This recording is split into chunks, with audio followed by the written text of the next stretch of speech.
Hey, good morning, everybody. Welcome to Midwest Market Solutions Insider TV commentaries. It is Wednesday morning, November the 8th. Thanks for joining us here. We are looking at kind of mixed, quiet grain trade overnight. I think we're going to be kind of quiet throughout the day as that supply and demand report that comes out tomorrow.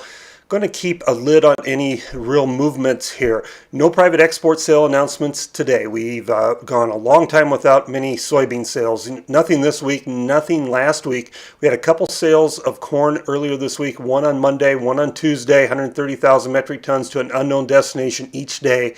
And outside of that, it's been kind of quiet as far as exports. Egypt tendering for wheat overnight, but it's going to go to Russia, and that has put a little pressure against our wheat futures as we're just not competitively priced. Anytime we try and rally, there's an export announcement somewhere that reiterates to us we can't rally wheat prices and expect to get rid of this supply that we have on hand. So it's going to be tough to rally wheat. That's why we've sold some calls for our producers. Recommended to sell calls as a storage hedge. If you've got crop in storage, go ahead and get paid to store it with the sale of the calls. You can do the same thing in corn and soybeans. I think if you're looking at storing into the spring, that's a great opportunity to do.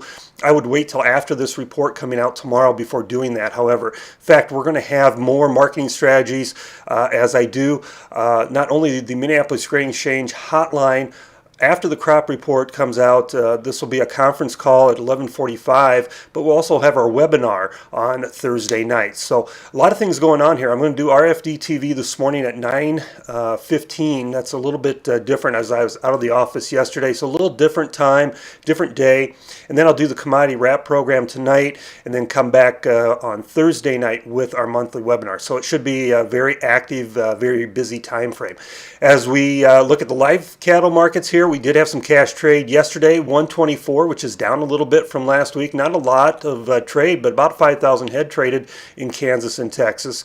Cutout values were sharply higher. That helps packer margins, which have really slipped here with the jump in the cash markets. Otherwise, news really not real prevalent here for this cattle market. We could see a little bit of a bounce in these futures. The spreads have widened out quite a bit, and could see a little recovery in those. The hog weights that were announced this morning up sharply from a week ago, up sharply from a year ago. That's bearish, and I'm afraid of what could happen to the cattle market. It could be the same thing that's happening in hogs. We have a big increase in weights, start gaining over last year. We could see this cattle market in real trouble here going into December and January timeframe. So look for the hogs to be a little weaker. I think cattle mixed to higher to start off with. Have a great day, and we'll be back later on with a lot more information and commentaries. Brian Hoops from Midwest Markets. Contact any of our offices. They'd be glad to assist you. Talk to you soon.